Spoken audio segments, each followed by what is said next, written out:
Yeah, but you see, people find that really hard, which is why I'm fascinated by the fact that you still feel a little bit like you get the imposters. And by the way, I actually don't think that's true. But anyway. No, I don't, because you just explained how you're able to find your way through that. Like I don't think any of us are born with innate abilities to do these things. The trick, I think, is recognising or knowing yourself well enough that you know your work-ons, that you recognise the signs of the moments where you feel a little out of your depth or you feel a little overwhelmed by the people whose company you find yourself in, and being able to rectify that quickly. Yeah. That's the trick, I think. So, So it's definitely true. But what I don't let happen by design is I don't let those feelings inhibit my ability to push forward.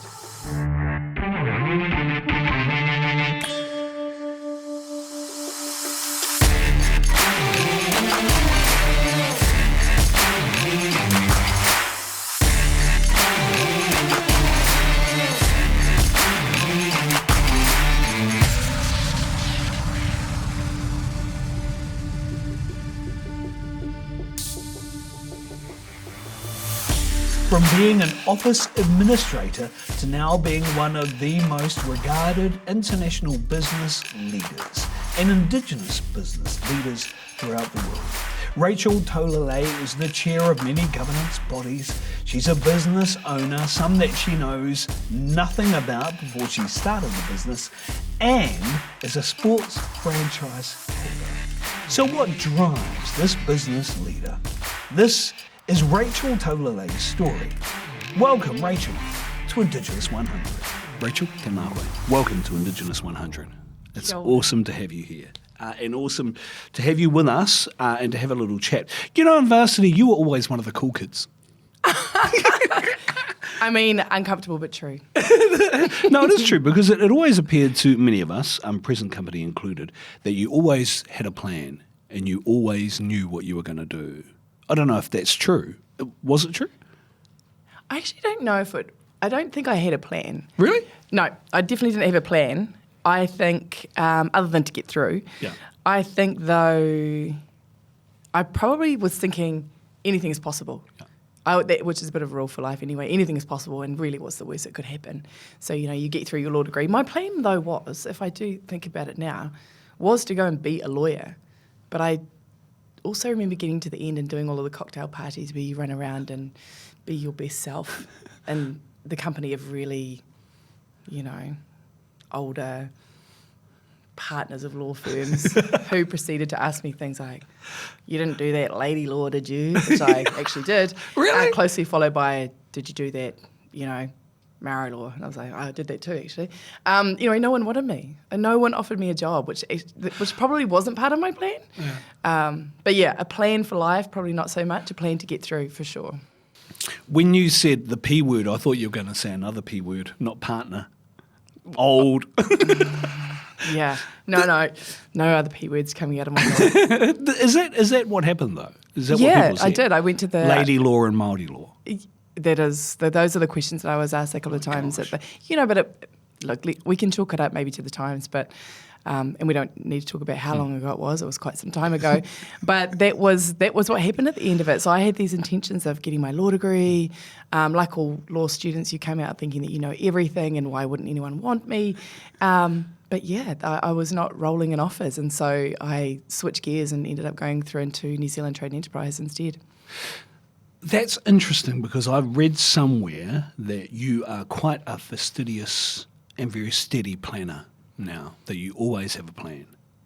When you went to Trade and Enterprise, did you have a very clear idea then of what you were going to do, or was it just literally landing on your feet every time you moved?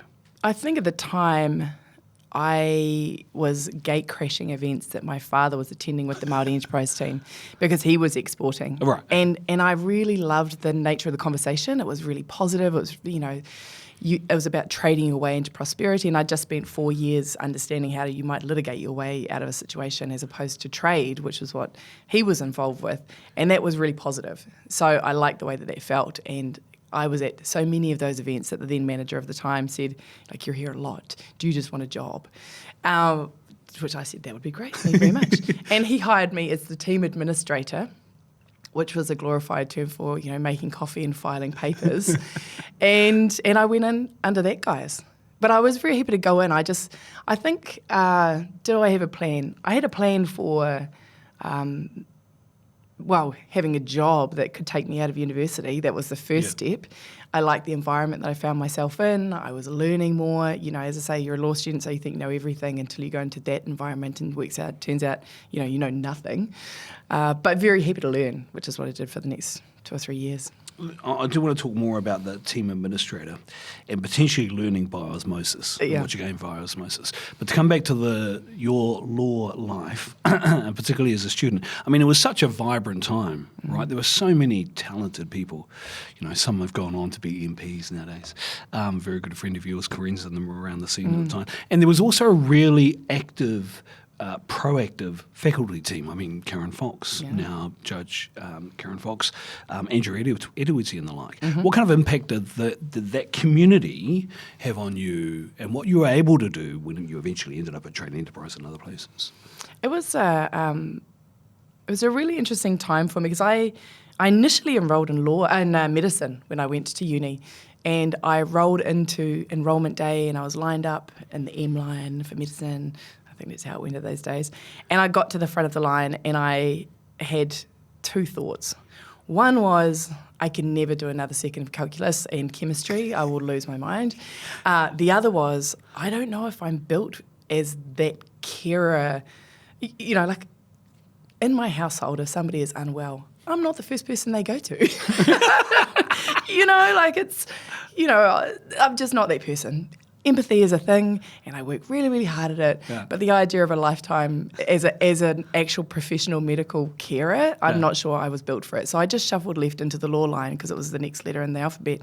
But I was too late to get in, so I had to go through the Māori quota program at the time. And that was probably the best thing that could have happened to me. I had great grades. I think got an A bursary, so I probably could have gone other routes. But I went through the quota system. And that introduced me to a whole world that I'd never even been a part of previously. I actually, it's not an uncommon story, Māori father, Pākehā mother. My mum probably pushed us more towards anything Māori than Dad did because he was dealing with, his own upbringing in that sense. So I was thrust into a full noise Māori space from the get-go. I, in fact, met Karenza in the wharepaku at Te Herenga Waka Marae, and we were both freaking out. What are we doing here? We don't know anyone. This is really overwhelming. I came through at the same time as Quentin Duff came through with me. Oh, yeah. Joe Tarpot, so great and interesting. Quentin Hita came through at the same time. So a great cohort of people that you immediately bonded with, but in a very new and interesting and foreign, but eye-opening environment. So the influence of the lecturers like Andrew and Karen was, I think, for me, maybe it was permissive. You saw people who were being authentically them in a career that they chose. And so I was learning what that looked like. Yeah, because you've also mentioned a couple of times that it's really important to be authentic in whatever you do.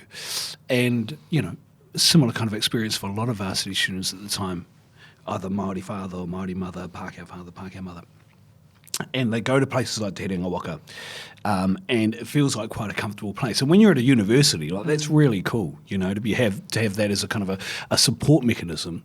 What people may not understand, though, is that identity and culture and heritage is something people struggle with a lot, which is something that might surprise people about you because, we've always seen you involved in things like whakatū and kono and that kind of stuff, and not really realising that the identity and culture part, particularly when you go to a place like university, is that it might be a natural thing to go to Te Herenga Waka, but it sounds like that wasn't the case with you. Was that? No, it wasn't. It was, I found it, I had to really push myself into that space. Really? Because, Wow. I must have carried it off so well. But, I did. I didn't have that ill. Wasn't, hyper connected at home at all. In fact, almost by that stage, my grandmother had passed. It was her sister who really kept us connected, Kiripoa, Te Almairere. So she was, a stalwart raukawa. But, even that, if you're not there all the time, it's not...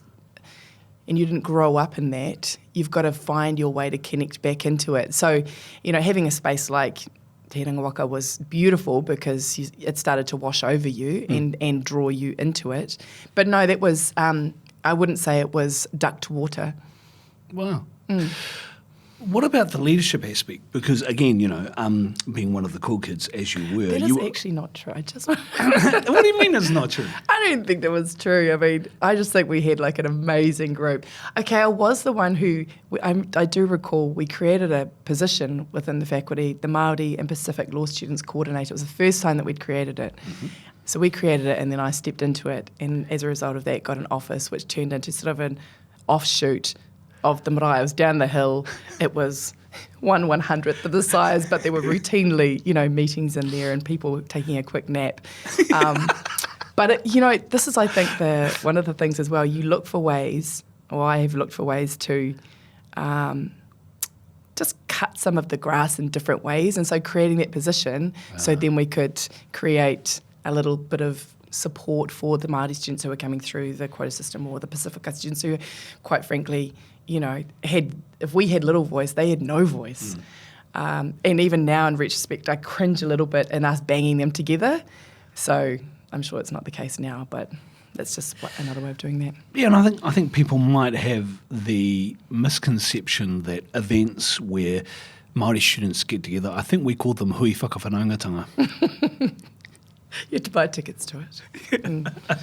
But they're kind of important, right? Again, it's that building community within a community. And if you don't have that, you're right, those who are not connected don't have any other way of acknowledging, let alone reinforcing or reinvigorating their kind of cultural identity, which is really important, particularly as you're going to university and then post-university going into a career. But it always seemed to me that you were kind of in that leadership circle even then. So it hasn't surprised me where you've ended up, but you sound like you weren't aware of that.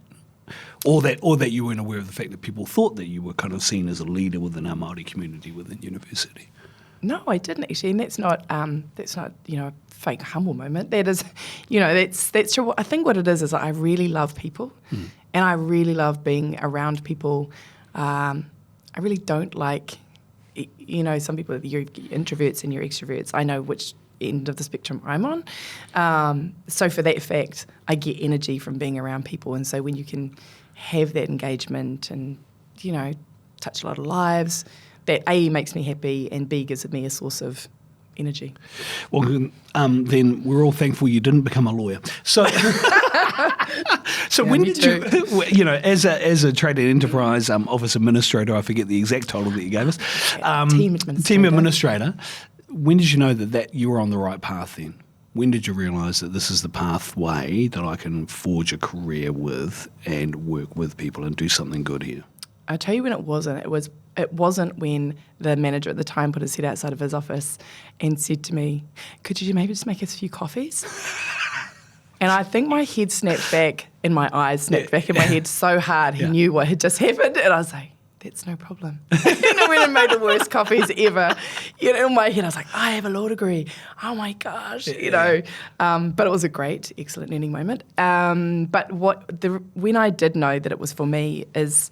and I actually think others might have seen it before I did. When I went into trade and enterprise, it was the first time I'd encountered my first champion, if you like, and that champion was Fran Wild, and she was the CEO at the time. And champions for me are those people who see a spark of something in you, and then they put you into sink or swim moments. They just throw you into a place that they know you'll rise to the challenge for, but you yourself might not have grasped that moment as quickly as they did. So she moved me from Wellington to Auckland after 1 year of being in the organisation, and then she moved me from Auckland to LA 1 year after that as Trade Commissioner. And I was 25, I think, at the time. So very young, very green. But, the thing about champions is they put you in a situation and they're never far below you. They know you can do it. And it's something that I've tried to do in my life with others now. But she did that to me. And so that's when I knew that there was an expectation on me to rise to that challenge. And so you do that. But how do you know you're a swimmer, not a sinker? I think it's the way that I was built. I know that I was built in a home that was super supportive by parents who made me believe that anything was possible. Okay. And so for that fact, really the only thing between me and that success is me. So I either rise to it or you opt out, and I don't often opt out. Wow, that's quite fascinating. What's the thought process that goes on when you're doing that, though? Like, I know there'll be people who might have had the same opportunity or similar opportunities. Just go, no, I can't do that.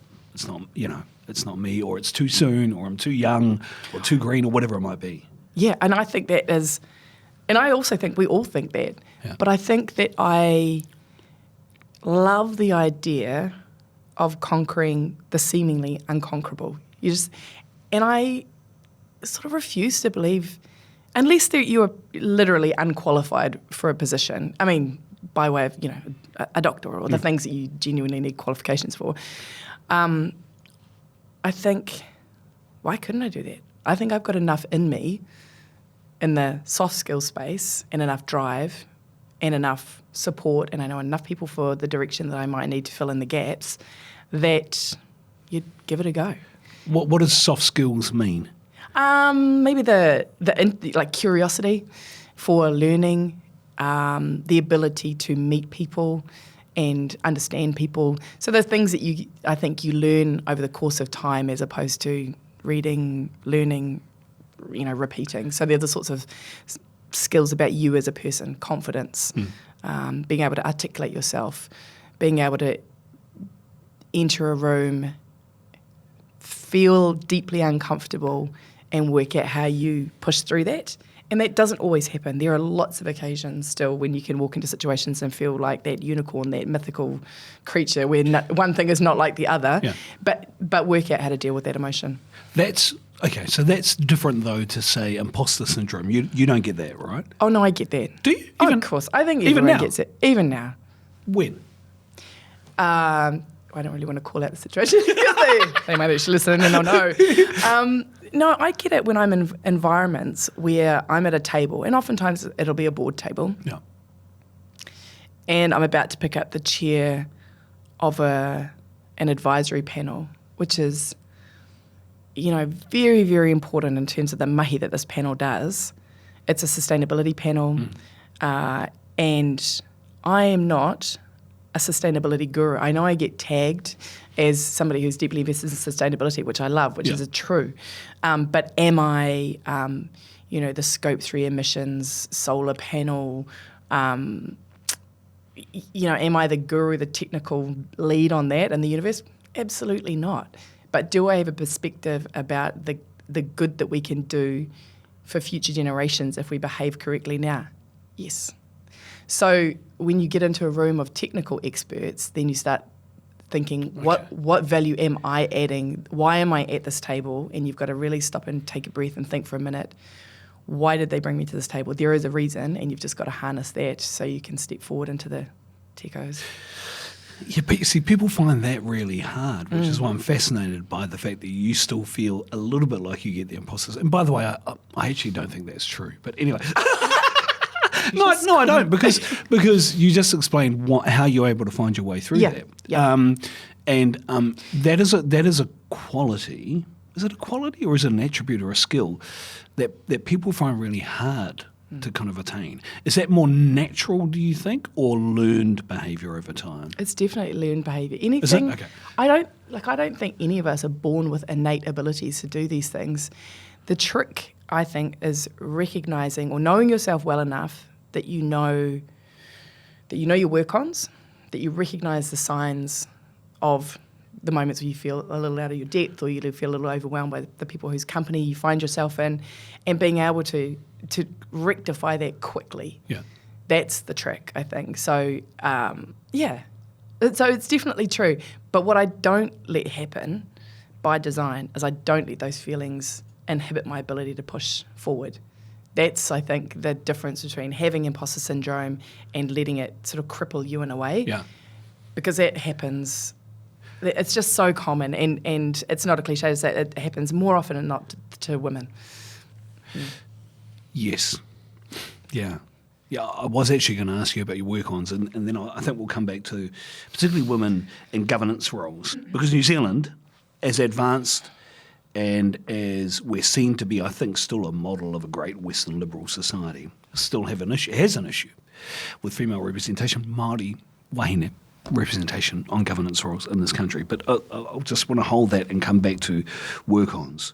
What are your work-ons, if you don't mind me asking?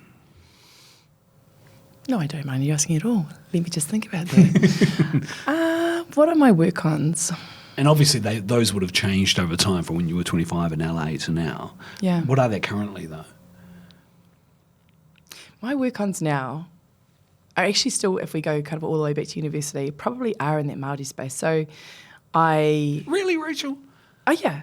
Only... Even after all these years of commitment they're personal to... ones. No, Okay. yeah, it's definitely not a commitment to Te Ao Māori, to, the Māori economy and all of the things that I involve myself in. It's more that personal, so reo, and as an example, over my lifetime, and I've been in positions of leadership where I end up speaking often and publicly, and my reo has always been really event-based, and so I'll be rolling into an event, I'll have a chat to friends to help me organise myself so I can acknowledge the right people in the right way and so forth.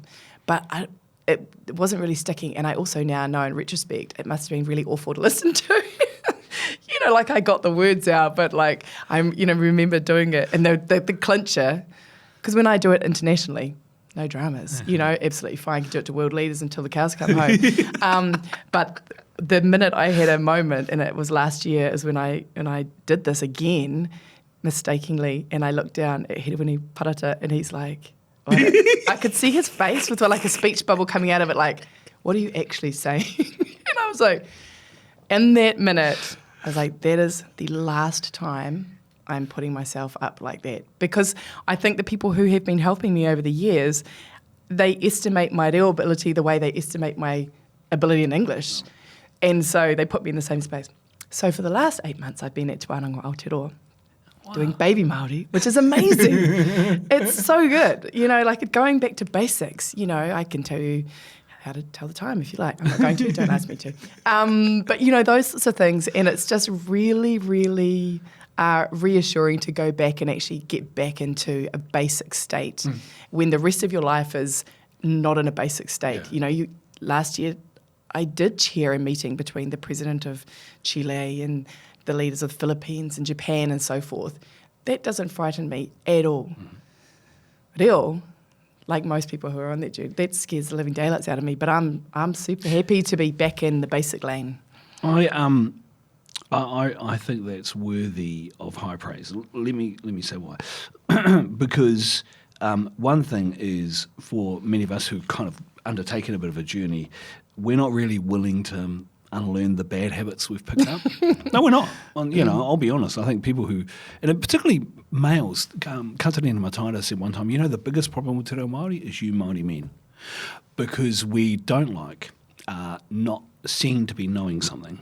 Because they're arrogant and too confident, and we're not willing to unlearn the bad mistakes that we've picked up. And, I think she's right, which is why I think it's worthy of high praise that you've gone back and started again. Because that means that you won't pick up the bad stuff that many of us still have as we articulate our way through a conversation in Te Reo Māori. But I think also the other thing is your ability to do that because you're recognised as a leader. And so that will also, I think, inspire lots of other people who have taken that journey, who aren't business leaders for Te Ao Māori and in the world. And the other thing that comes to my mind is, what have you picked up from that journey that has actually helped, whether it be discipline or transferable skills, that has helped in what you're doing in your everyday job? Or is the everyday stuff just so complex there is no relationship, there is no transferable skill quality?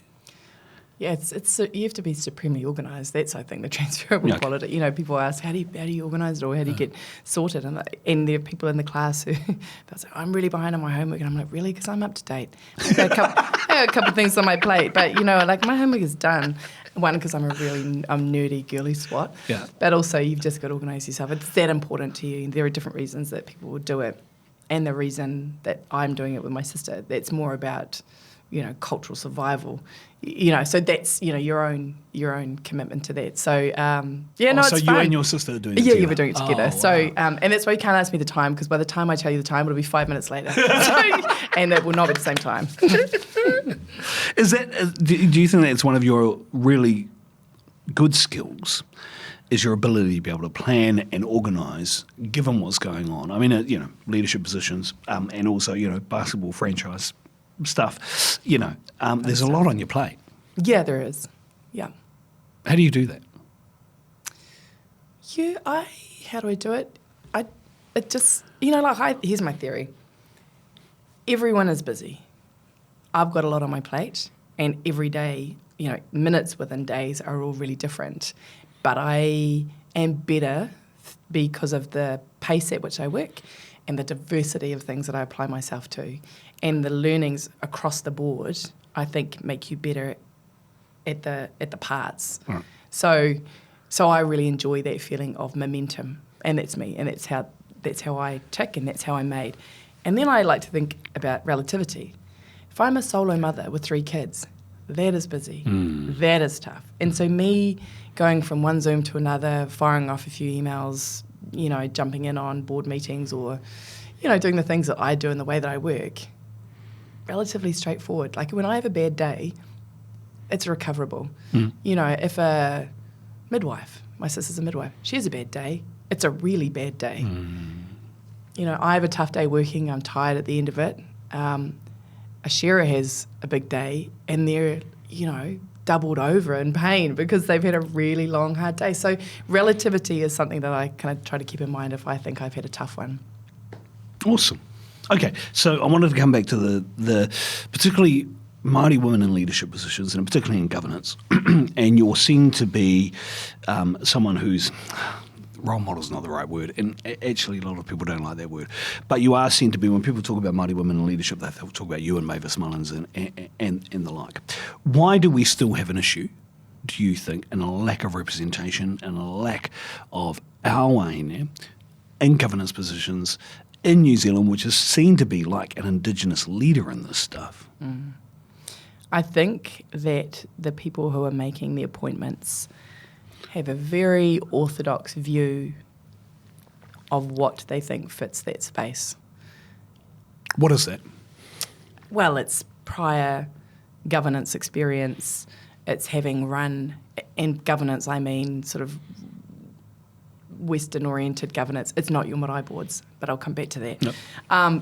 It's having run or been senior exec in one of our big entities. It's also those those hard skill sets. Have you got an MBA? Have you done your degree? All of the things that we know are helpful when you're getting a job. They also help you then roll into governance. So it's a very orthodox definition of capable. And so when you're looking for that, you can find it in the Māori space. You can find it in the Wahine Māori space, but it's not a very deep pool. But if we redefine capable. I've got a great friend. We've got a great mutual friend who was not accepted for a governance role because they didn't think she had enough governance experience. She's run her iwi entity for nearly 20 years. And if you, running that bad boy, you could chair the biggest entity in the country, publicly listed, in your sleep, outside of obviously the regulations you'd need to bone up on. But, I just think that we've got a too narrow a definition of what's capable. And if you look back then, and it's going to take time to build our skills and build our presence in the executive space as well, because that then rolls you into governance, if you wish it to do so, which I don't think everyone needs to find themselves into the governance space, honestly. But yeah, that's why, is because we're just looking at things in the same way. People are not taking risks and saying, we think you've got what it is to make it, let me bring you in. So all the boards I join, I try to immediately create associate director positions as a way to start bringing our young in governance or young in age Māori through so they can see what it looks like. One, so then they can opt in or opt out, it's up to them. But also we get to start building the next tier of governance. And are those for a year or 3 years? A couple of years, actually. Okay. So Moana, we've got one wahine watane, and it's for 2 years. Can't do anything in a year. A year is a glimpse, so 2 years. And do they have, so they don't have voting rights, but otherwise they're full participation? Yep. Does it work? Well, I was an associate director at Wakatu. Okay. And in terms of taking risks, that's an organisation that takes risks. So I was an associate director, so was Karenza, so was Miriana, so was Johnny, Jeremy Banks. All of us have found ourselves back on the board proper or in other roles. Within a quick period of time? Yeah. Relatively. Yeah, it does work. Okay. Why are Māori organisations, and look, I hate to throw it out there, but I'm going to say it, iwi organisations, not as onto as they should be in that regard then, do you think? Because again, I know it's starting to change, but for a long time, and it took so long for a lot of our wahine Māori to even get on the board, let alone become the chairs of these boards of iwi governance. And I know it's started to change, but it still feels like we're slow on the uptake. It's funny because maybe it's that phenomenon when, you've never noticed a kind of car until you buy one and then you see them everywhere. So I see Māori women leaders and in governance and in exec roles everywhere, but it could be because I'm in a bit of a bubble and I'm surrounded by them. But I do think we are making way. I do think that we've got some phenomenal women in those places, and when you get them into those places, they create a new space for young women, whomever that looks like. They will make way. Yep. Okay. And I know you were going to make a point about Marae governance, which is an interesting one for me because I was at one stage the only living trustee of our Urupa committee. Meetings must have been awesome. Oh, yeah. But some of the complexities you have to deal with. For example, when someone gets cremated and what you do with the ashes, and does it go in the wahi tapu or should they go in a vessel and then go in the wahi tapu or should they go somewhere else, or do you sprinkle it over the farm or whatever? People who get amputated, can they put their leg in the wahi tapu and then the rest of them follows afterwards and book their plot and all that kind of thing? Fascinating stuff. But you're right, there's a high level of complexity involved in Marae governance that I don't think people appreciate, right? Well, as the secretary of our Marae committee, I really like to say, and actually that was a way of, I have been doing that for 2 or 3 years now, which I love, but it's so hard at the Marae level. And you look at, and ours is a perfect example, it's largely, there's probably 2 whānau who are there, ahika, and the weight on them, it's just immense. And we're a tiny Marae, and there's lots that we need to do, and there's not very many people to do it. And, 1 minute you're dealing with painting, peeling walls, and the next minute you're being asked to provide a cultural impact assessment for the farmer who wants to get an additional resource consent for his water take. This is bananas. It's just setting up a system for total failure. Not because the people are not smart enough or don't have the attributes they need to lean into that, but it's just the same group of people being drawn on over and over and over again. So it's complex, and you need to just keep showing up if you want to be a part of that conversation. When I first started going, I went for a whole year and never really said anything, and I'm pretty sure they were like, "Who's that mute weirdo? Who's the one who's not talking, keeps turning up to the meetings?" Yeah. It's only the chair of Trust Stadium and Moana Pacific. Yeah. But I didn't want to be, I didn't want to roll in and be a dick and start trying to solve everything. But yeah, so. Is that your advice then for no matter what anyone does, is to try and get home and be a part of those committees simply because, as you say, well, not just simply because, but because you're right, we rely on the ahika all the time. We want them on the taumata. If they're not on the paipai, we're like, where are they? Where have you been 18 months ago? Kind of thing. So is that a bit of the advice, I think, as well, as no matter what we're doing, is to try and get home and just help? Oh, that's been our experience. My grandmother passed, and then a few years later, her sister passed, and she was that last kind of connection through. So, and it was only a few years ago, I rang up my uncle, Te Wāri, and I was like, man, I'm really feeling a little bit discombobulated. I think, something is not landing for me. And he goes, just start coming back with me. And I said, okay, good. That's when I went to the meetings and didn't speak for 18 months. And you've just got to keep showing up, because the more you show up, the more familiar you are to the whānau and vice versa. And then trust grows, and then it's just a really beautiful homecoming, really. Yeah. But those who can get crunchy. Oh, yeah. Yeah, they can. Well, we're so cute and collegial that not so much in ours. Oh, yeah, true. Yeah. I was speaking on behalf of Ngāpuhi. Oh, exactly. Yeah, you have trauma that you're welcome to share. It's a massive generalisation, but I think most people would say an accurate one, particularly if you're from Ngāpuhi. Okay, all right. There's a whole bunch of other things I want to discuss with you, and I didn't actually want it to be throw a question and you answer, because there's it's more a conversational thing, but there's so much that I want to talk to you about. why become a franchise? Is it owner, holder, whatever it is, of a basketball team? Why do that? Given everything else you're doing in the world, you were talking about President of Chile and APEC and all that kind of thing. Why do that? Lots of reasons. So the least of background- which is money, right? Least Definitely of which. not. Unless you're talking about putting money in and then seeing it again. totally nailing the brief. No, the basketball is fascinating. So at the end of 2021, Basketball New Zealand created the opportunity to bid on the franchise rights for one of 5 regions for the semi-pro women's league. And I, along with my husband and about 6 others, decided we'd tip in and have a knock at the Lower North Island.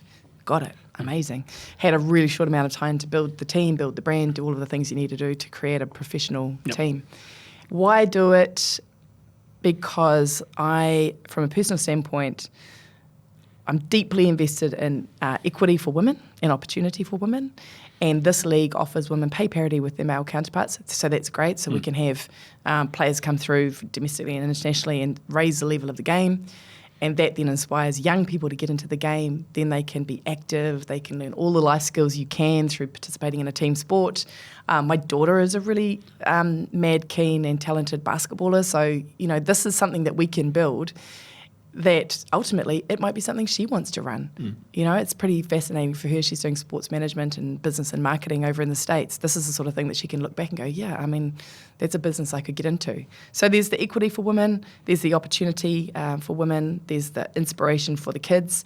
I love building businesses. This is building a sports franchise, never done it before, which in and of itself is why I would do it.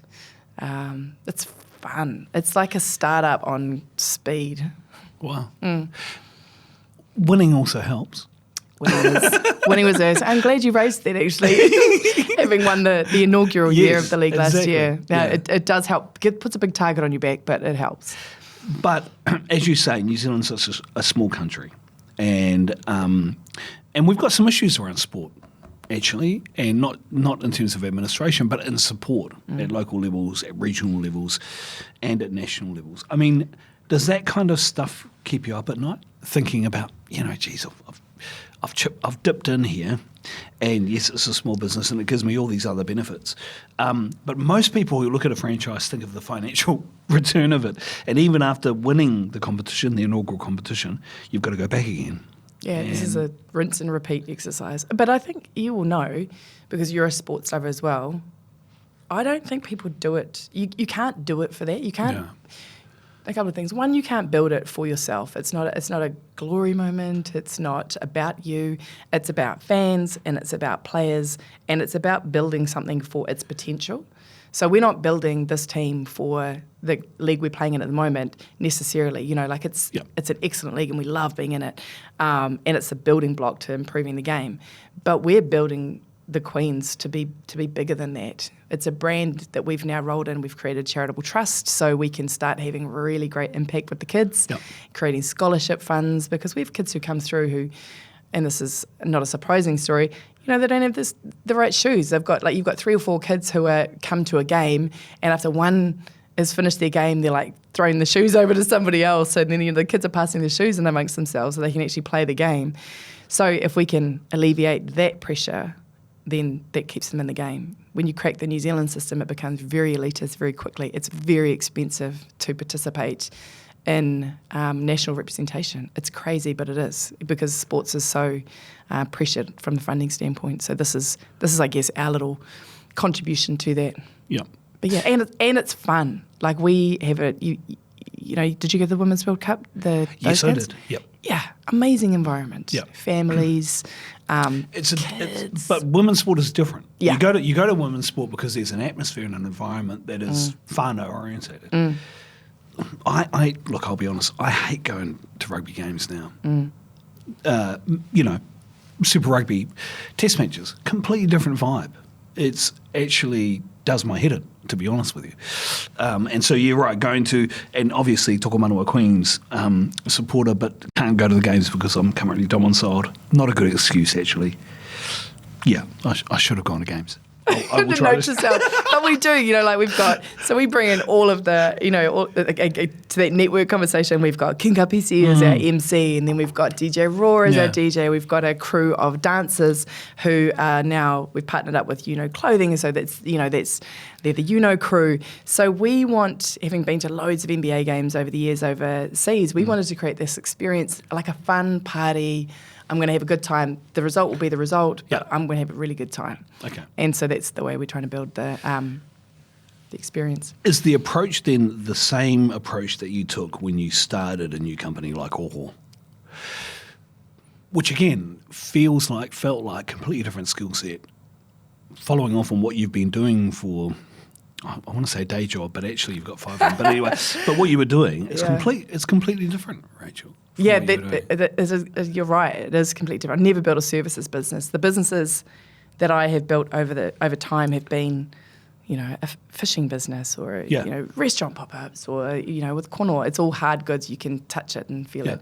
Services is something different. But I'd met my business partner Tabs a couple of years prior.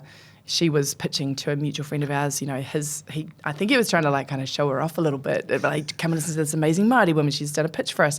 I was like, okay, cool. So I went along and had to listen to her, and I was just blown away by her talent as a brand strategist. She's also Ngāpuhi, so, congratulations. I may know her. On the gene pool. The gene pool came through. I heard her, and I was like, this. I'm going to stay in touch. I'm going to make you my friend. Yeah. And so we stayed in touch, and then as I got to the end of the time at Kono, I thought, I need to change. And it was the end of COVID, and Lily only had 18 months left at school, and I thought I want to be home a little bit more. So I'm going to ring and stay in touch with Tabitha and see what she's up to and what she wants to do. So your friends with skills, you're inviting them into business.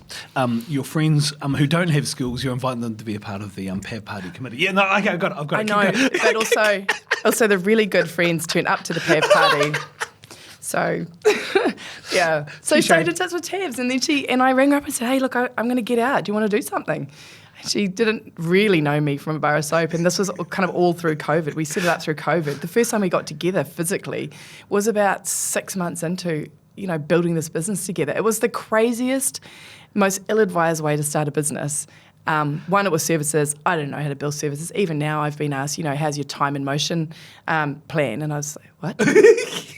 Oh, no, we work with people we like working with, and we just, charge them what we feel like is fair. Yeah. At a certain point that will change, but we have the luxury at the moment of feeling each other out in terms of our skill sets and how we're going to perform together and who we'll bring into that equation. And Tabs is the brand strategist, I'm the business strategist.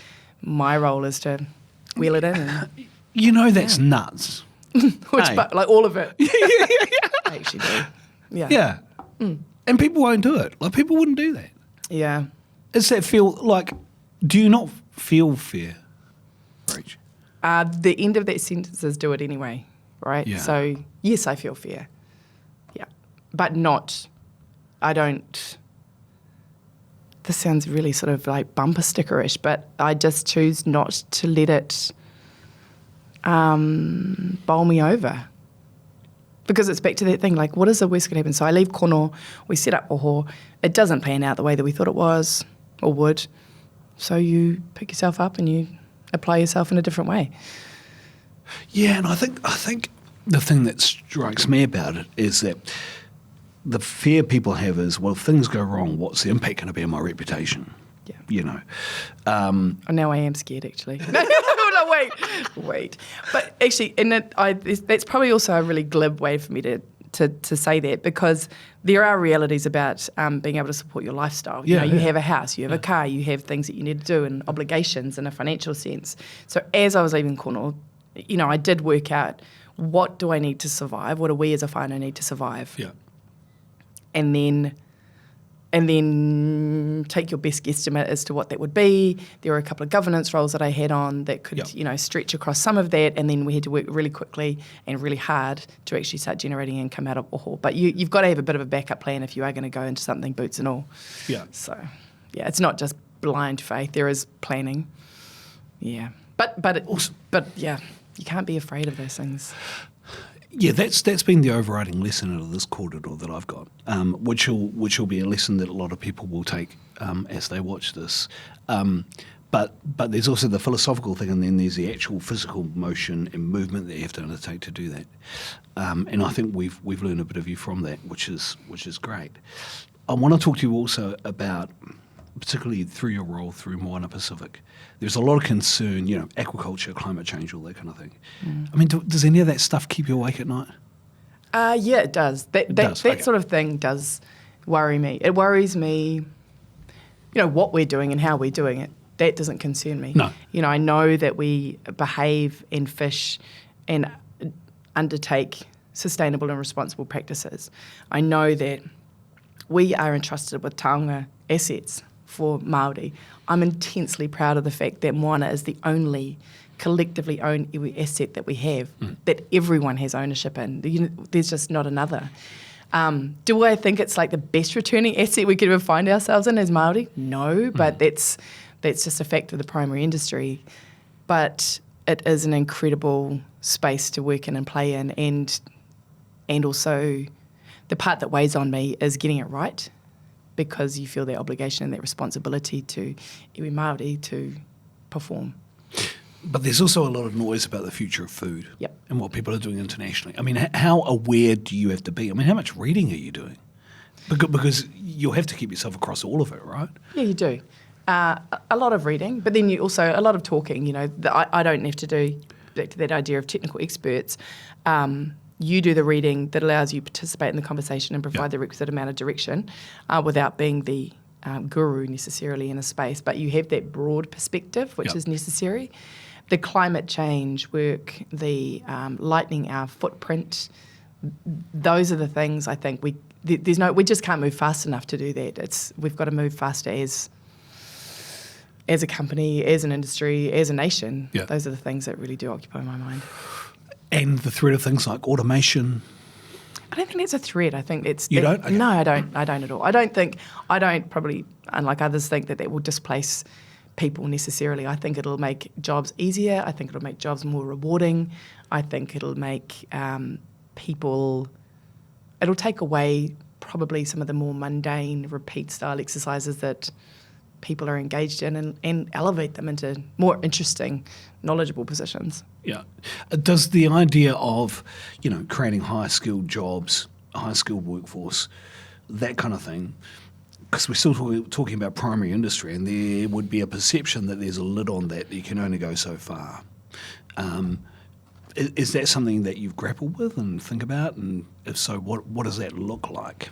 Is there a lid on it? Can we only go so far in terms of trying to develop high-skilled, high-paid jobs in an industry like primary industry, particularly with...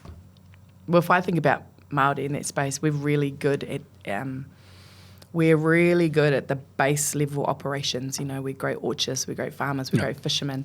The trick is, how do you start to move us up the value chain? How do you start to increase our ownership in the spaces in which we're operating? And so you can then elevate your people into those spaces. I'm more interested in how can we pay people or ensure that people can work, live, not be in work poverty, because there's so many people in Aotearoa who are in work poverty. Got 2 income earning parents who are out there working, but still find themselves in poverty in their household. That's a crazy situation. So how, as a Māori organisation, can we lift that so at a bare minimum the people who are working with us and for us are not feeling that pain? Okay, so let's go back to the law student and where we're at now. So what law student, that would have been 10 years ago? Maybe 12, I think maybe 12, yeah.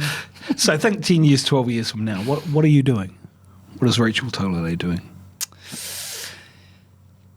Well, because the Hurricanes would have won. That will make me 45. So. The Hurricanes would have won 5 Super Rugby championships by then in Trust Stadium. We'll have a roof on the home. stadium.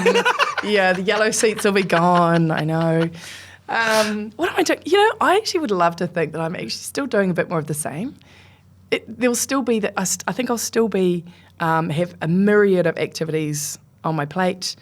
I would like to think that in 12 years, Lily will be 30. Maybe she's thinking about babies.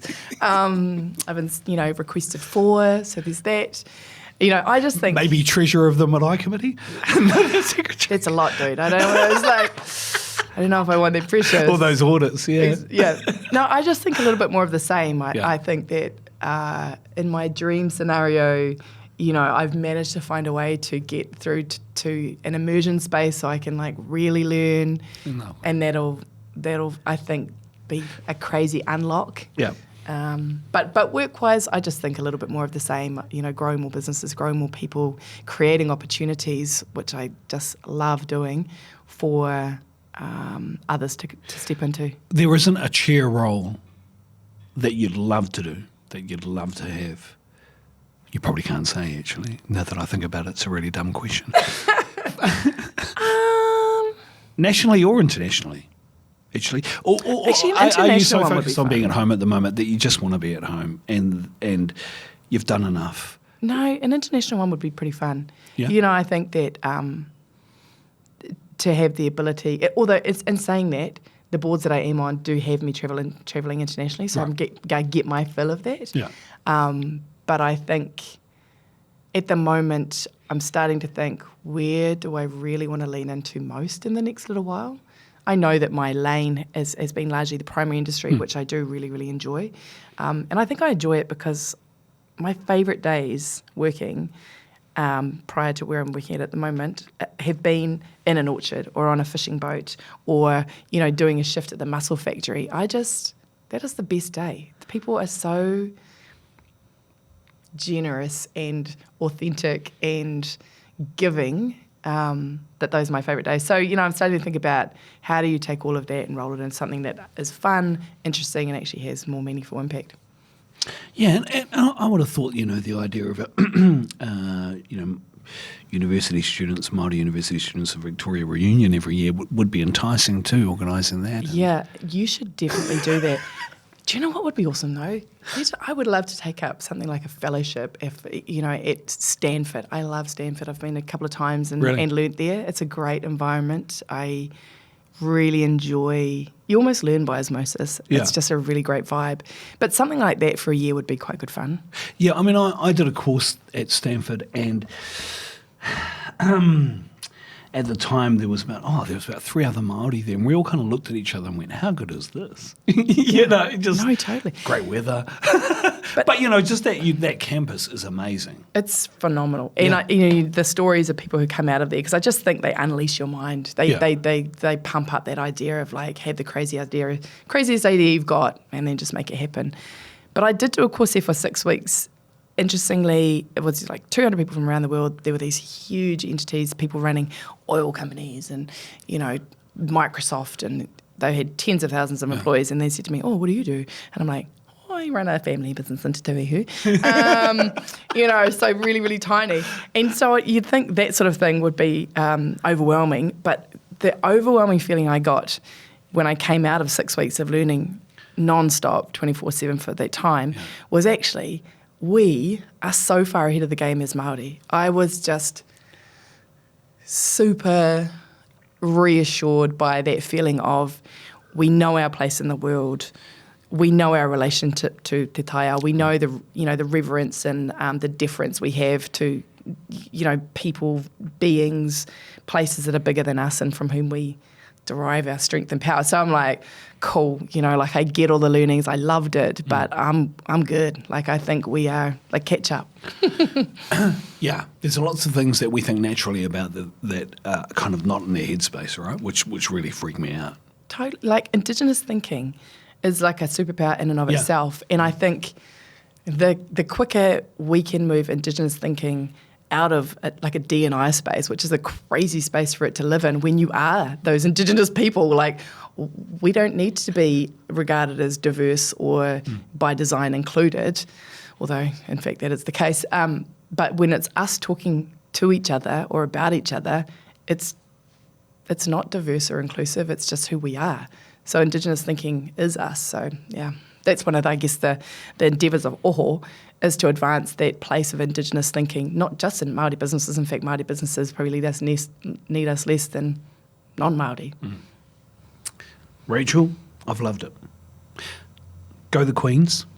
Go the Queens. Go Oho. Go the Hurricanes. And now we've lost that audience. E hoa tēnā koe, I whai wahi mai koe kia mata. Kia ora.